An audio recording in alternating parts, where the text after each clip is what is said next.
I'm Anders Hagstrom with the Daily Caller, and with me today is Alfredo Ortiz. He is the president and CEO of the Job Creators Network. Thanks so much for coming on. Absolutely. Thanks for having me. I appreciate that. Yeah, and obviously your organization is devoted to fighting for free enterprise in America, and it's a really tough time for free enterprise in America right now amid coronavirus and everything. Can we talk a little bit about, obviously the numbers seem to change every single time you go to look at them. We're having more and more unemployment claims. The economy is going into the dumps. Where does the economy stand right now? Yeah, right now the economy is not looking good because of the coronavirus. Again, remember, and what really is horrible about all of this is just a couple weeks ago, I should say about 6-7 weeks ago, right? We had one of the best economies ever, record unemployment, record low unemployment, record employment across all demographic groups. Unemployment was looking fantastic. We had 7+ million unfilled jobs, and then boom, the COVID crisis hit us, and within a matter of 7 weeks. Just today, you can see the job report number, 20+ million jobs, 15% unemployment.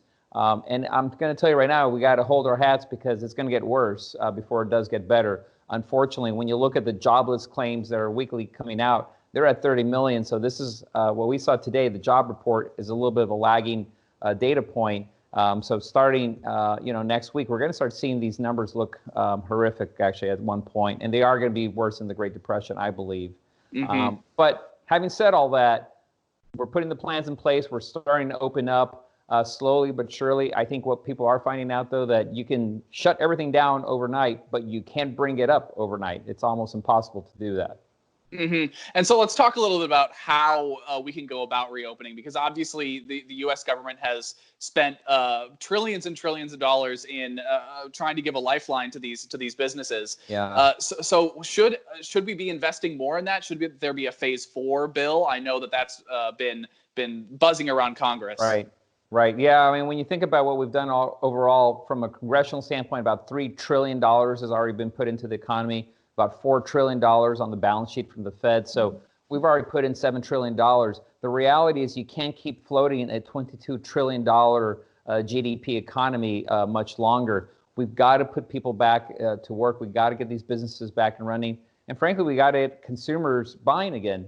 Remember, this was an economy that's 70% consumer driven.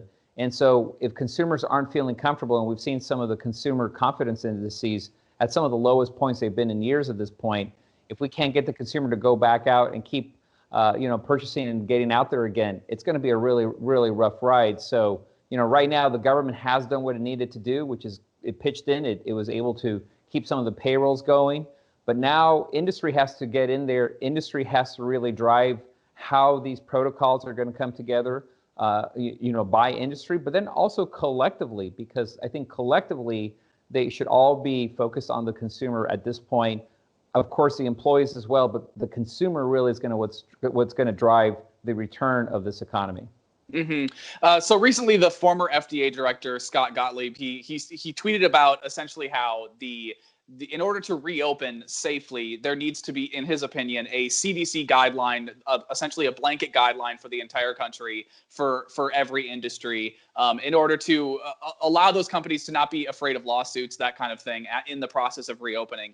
Do you think that responsibility should fall on the CDC, or do you think that the private sector can be trusted to do that for itself? Yeah, great question. I do not think the CDC should get involved from that perspective. It should not be the one that actually develops the guidelines, because government doesn't run business, business runs business. And so what I think it should have is the blessing, for example, of the CDC or another body. So for example, I'm not sure if people realize this, but a lot of the products that we have at home, for example, are blessed what's called like Underwriters Laboratory, for example, or a Good Housekeeping Seal of Approval, right? There are third-party groups that have agreed upon protocols to make sure that our products that we consume or we use every day are safe. I think that's what we should be doing, but it needs to be done by industry, developed by industry. Here's a great example. Movie theaters, for example. If you left it up to government would probably say, hey, take those chairs and put them 6 feet apart. There's your solution. It would be a really bad date night, right? If you had to sit 6 feet away from your date on a date night, right?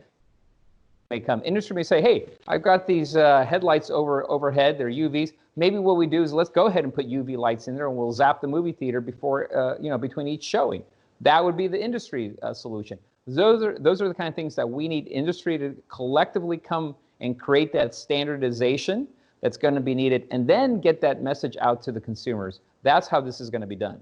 And you mentioned workers a little bit earlier and their interest sort of against the consumer. There, you've seen a lot of strikes from Amazon employees, other major companies saying that they should even calling for boycotts. Even, do you think that they have a point? What do you think their motivations are for what they're calling for? So call me a little.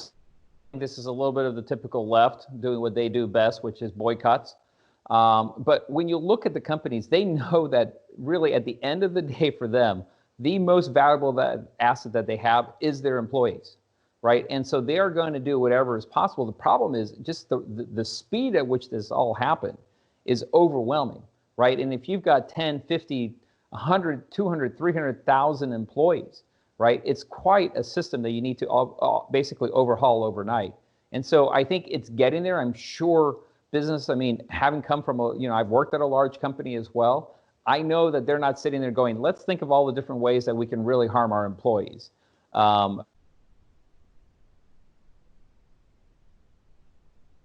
think simultaneously, they're also trying to stay alive themselves in terms of as a company, because revenue has completely stopped everywhere. And so again, this is a pandemic, and this is a crisis, I think, unlike anything we have seen in our lifetime at this point. And I just pray to God that we never see something like this again. Well, to lighten things up, last question here. I ask this to everybody who comes on, but obviously we're all stuck in home. Everybody, almost every single American, basically. So what have you been doing to keep yourself from going crazy? Yeah, I have to tell you honestly, like my team and I, we've been working 24/7. I mean, this is such an important issue, such a crisis that we're all in emergency mode. I don't think many of us have done much to really relax. Maybe some Netflix like everybody else, but outside of that, this team's working hard to try to make sure our small business owners and, quite frankly, the entire American economy survive. All right. Well, Alfredo Ortiz, thank you so much for coming on, CEO and president of the Job Creators Network. We appreciate it. Absolutely. Thank you for having me.